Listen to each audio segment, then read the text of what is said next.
for joining me for a special Valentine's Day edition of Pixie Talks review vlog. Pixie Talks, reviews and vlogs at Pixie Talks. So, you may recall that I am actually a huge fangirl for vampires. I find them to be some of the most intriguing and terrifying of monsters if done well, and I'm always interested in seeing what kinds of stories people can craft with them. I'm also a huge fan of anime, so whenever a new vampire anime gets announced, I get a little bit excited. And with Valentine's Day being this week, I thought that it would be the perfect opportunity to watch a brand new vampire romance anime, and it's a doozy. This week I'll be talking about Diabolik Lovers. Oh my.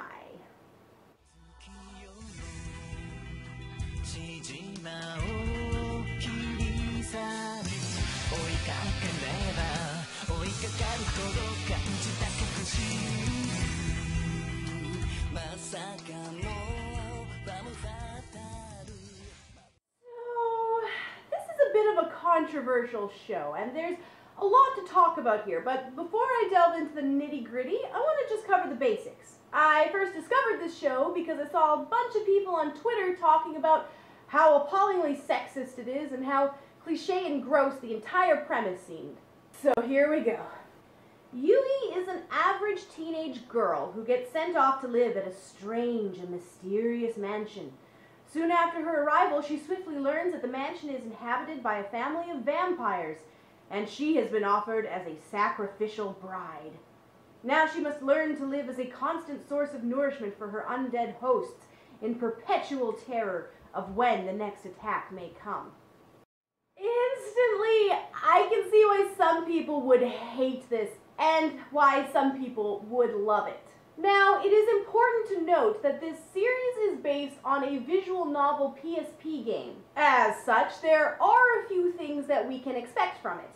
We can expect that all of the main male characters will inevitably develop females for the main female character, or, in this case, want her blood. We can also expect that the main female character will be completely devoid of a personality. A blank slate, if you will. She is the player character, so in the game, her personality is pretty dependent on what you, the player, choose to do. Therefore, in the anime version, she has to be as neutral a character as possible so that you, the viewer, can project yourself onto her. This is pretty typical of adaptations of these kinds of games. It generally results in completely insufferably annoying main characters, though, and Yui is no exception. She's as naive and stupid as they come, and it is a little hard to get behind her as a main character. All she does for the entire show is whimper in terror, which can get a bit grating. There's a particular moment in the series where she is given the opportunity to run away for good, and opts not to take it because she wants to find out the answers to her questions, damn it. This is such a facepalm moment that I can't even suspend disbelief here. That's not the big issue with the series, though. I have a bit of a confession to make here. While it may be getting into guilty pleasure territory, I actually really loved this show. It tickled my fancy and kept me glued to the screen the entire way through. It was melodramatic as all get out, but it was that kind of melodrama that just plain entertains, and I really liked it. So it's really hard to discuss the proverbial elephant in the room here. Many people are criticizing the show on the basis that it is incredibly, inescapably sexist. Now, many of you may recall my review of Itazura na Kiss.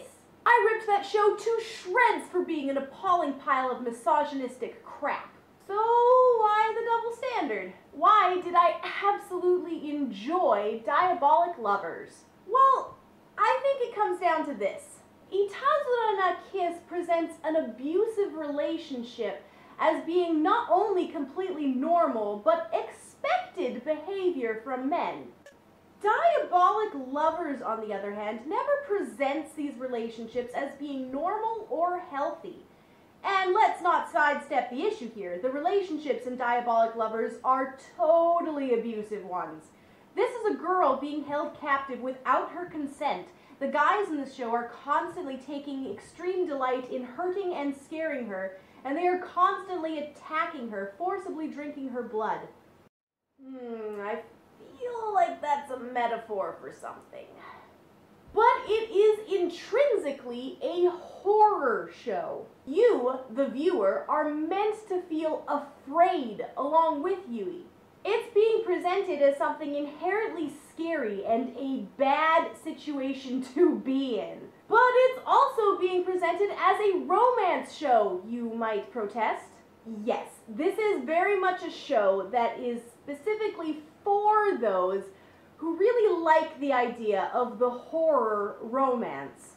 The scary in the attraction, the allure in the macabre. It's not going to be for everyone, but I don't know if it's really as sexist as people seem to think. Personally, I really like the dichotomy between horror and romance and find it to be a very entertaining concept to play with. It harks back to the allure of such classic stories as Dracula and Phantom of the Opera. Now, moving on to the artwork. This is an absolutely stunning show in the visuals department. Every single character design is gorgeous and everything is rendered in such stellar detail. It's been lovingly put together with great production value. It's shows like this that remind me why I love anime. Everything is beautiful. You can't deny, whatever you think of the plot, that it just looks great. All in all though, this is going to be a very hit or miss show. You're either going to love it or totally hate it, and I think that that's just par for the course with a show like this. It's got a pretty small niche appeal, and either you're into horror and scary being mixed into romance, or you aren't. I really enjoyed watching it myself though, but that's just me.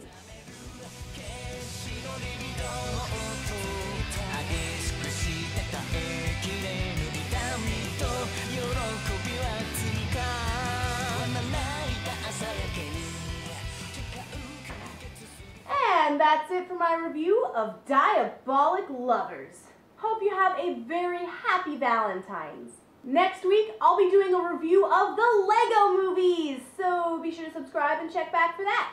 You can add me on Facebook and Twitter, and I'll see you then. Bye!